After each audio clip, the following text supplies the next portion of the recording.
Hi everybody, it's Paul Cooper with Totes and Notes, here to present with you today note wholesaling. So a question I had a few days ago, and I've been trying to come up with a good answer for you, so I put up this little presentation so everyone will have a general idea of what real estate wholesaling is and then how it applies to the note industry.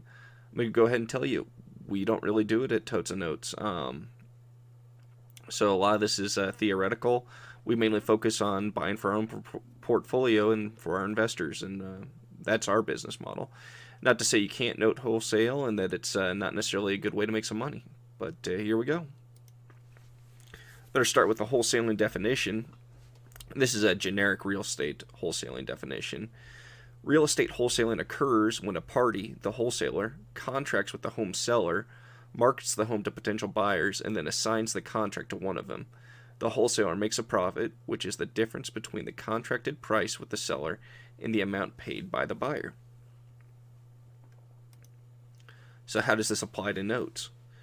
Well, it's basically the same thing, except of actually dealing with the physical property. You're going to be dealing with the note, the mortgage on the property, just dealing with the paper. So what you need to do is you need to find your note source. It's going to be banks, hedge funds.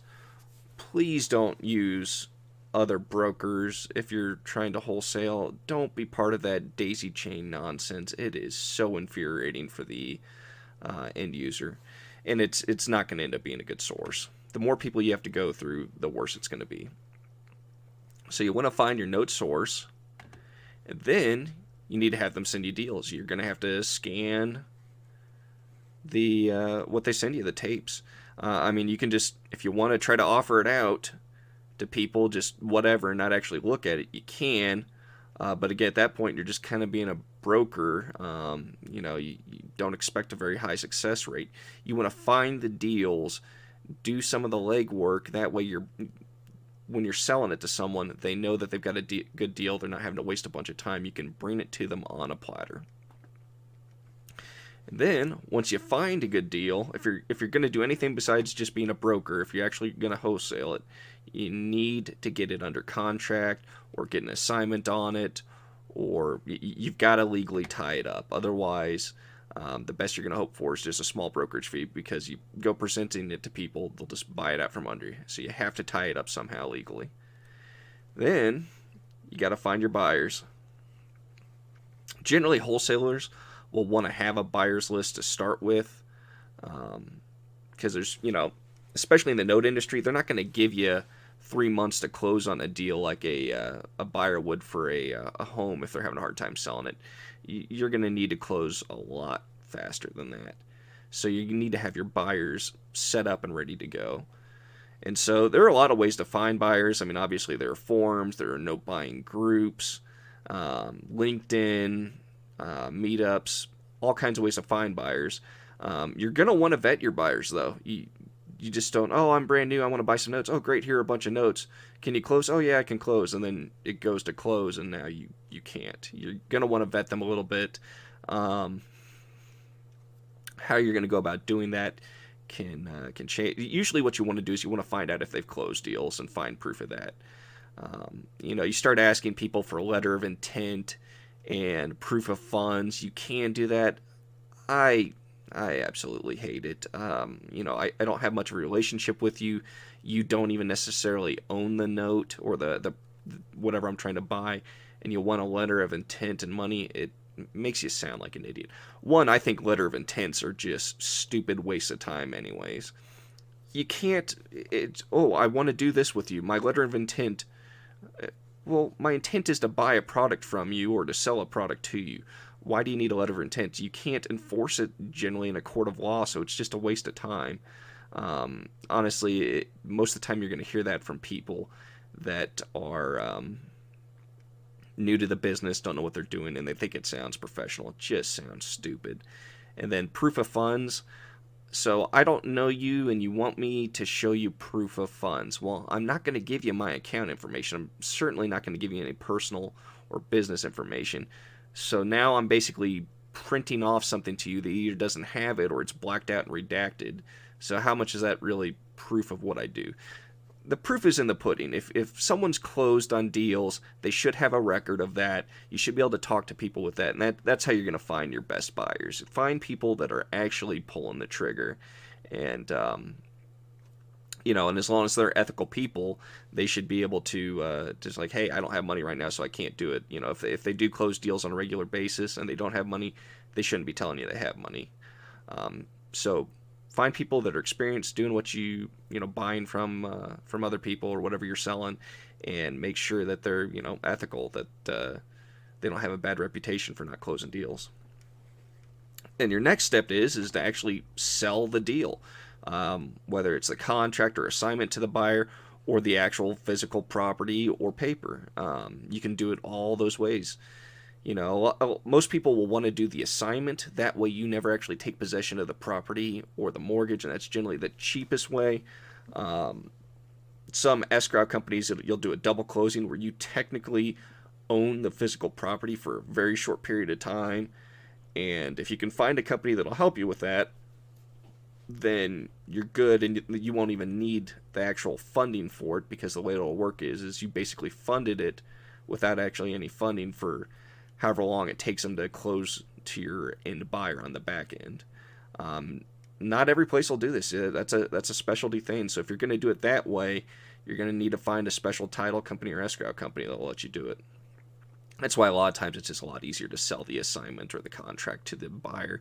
They pay you a fee for it, and now they get to go buy it directly from the seller. Now with notes and stuff, though, that's kind of weird, because you built this relationship with either another broker or the trade desk or the bank or the hedge fund, and so you're like, oh yeah, I'm going to buy it, and then you assign it to someone else. So again, full transparency will be very important, and I'll talk to that later on.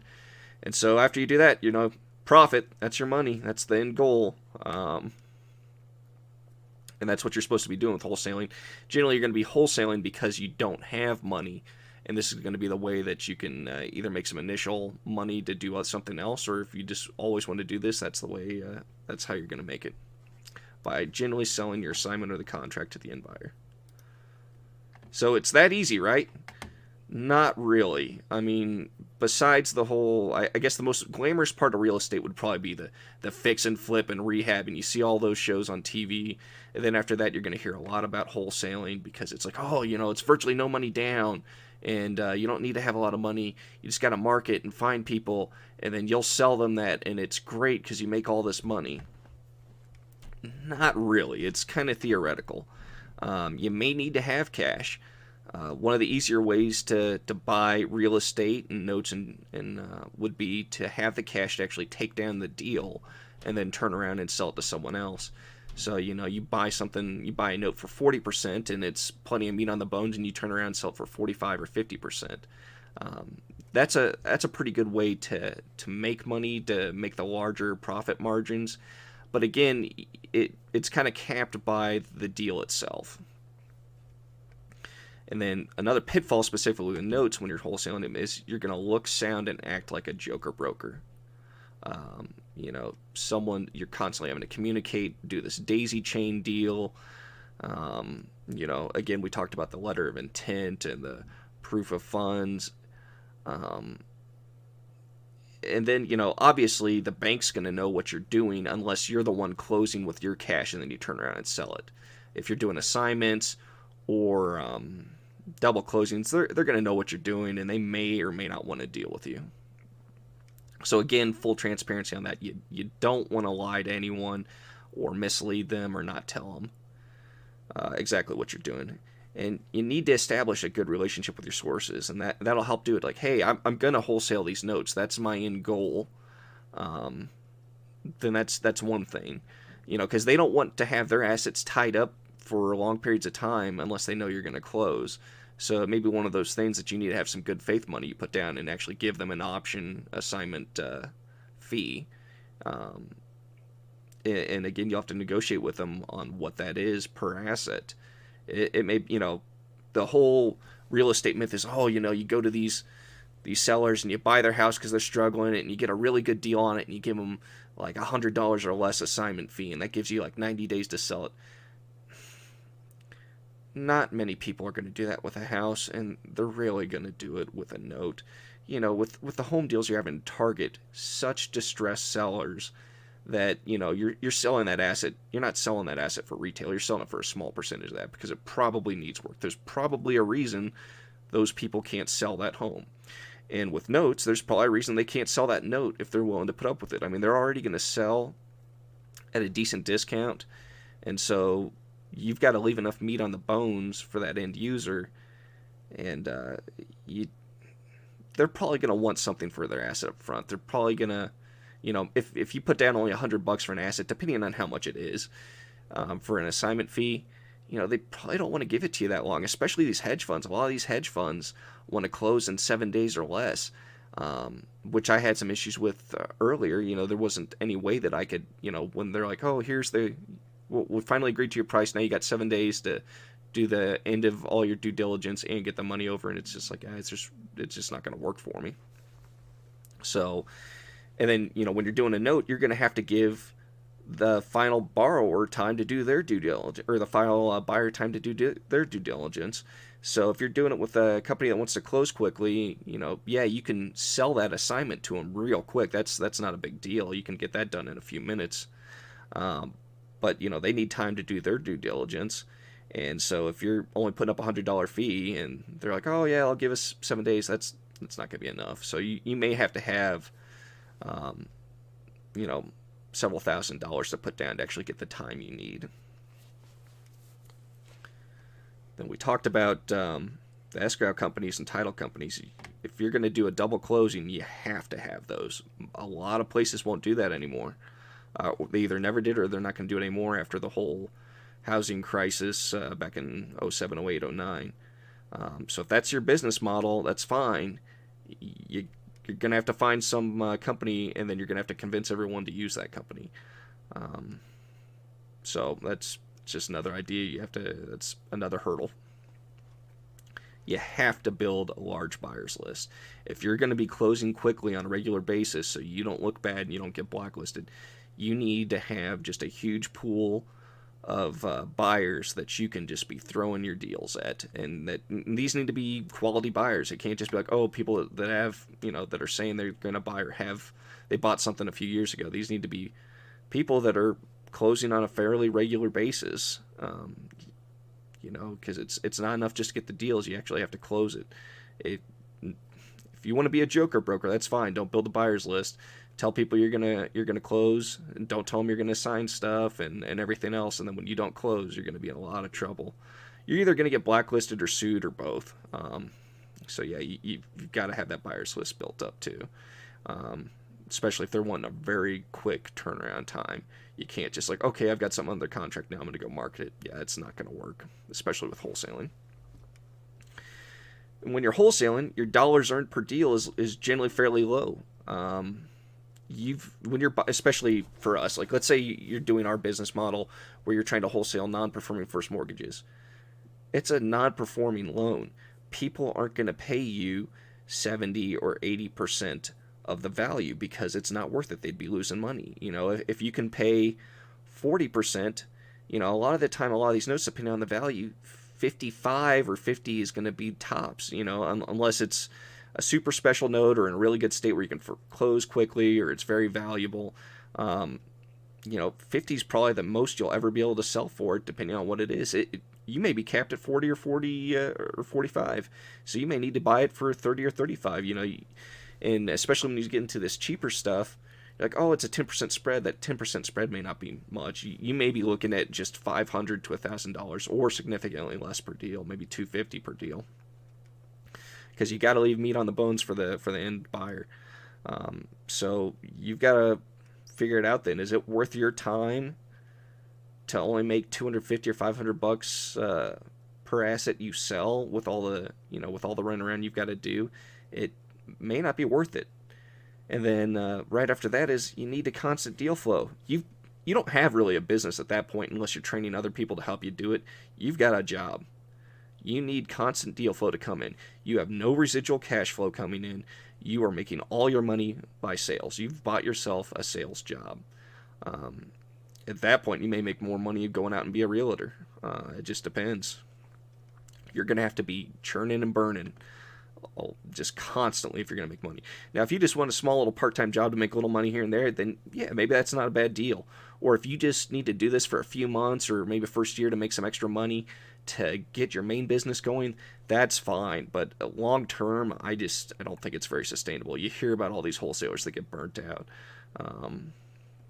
Yeah, so it's doable, but it's probably a lot more work than you think it is.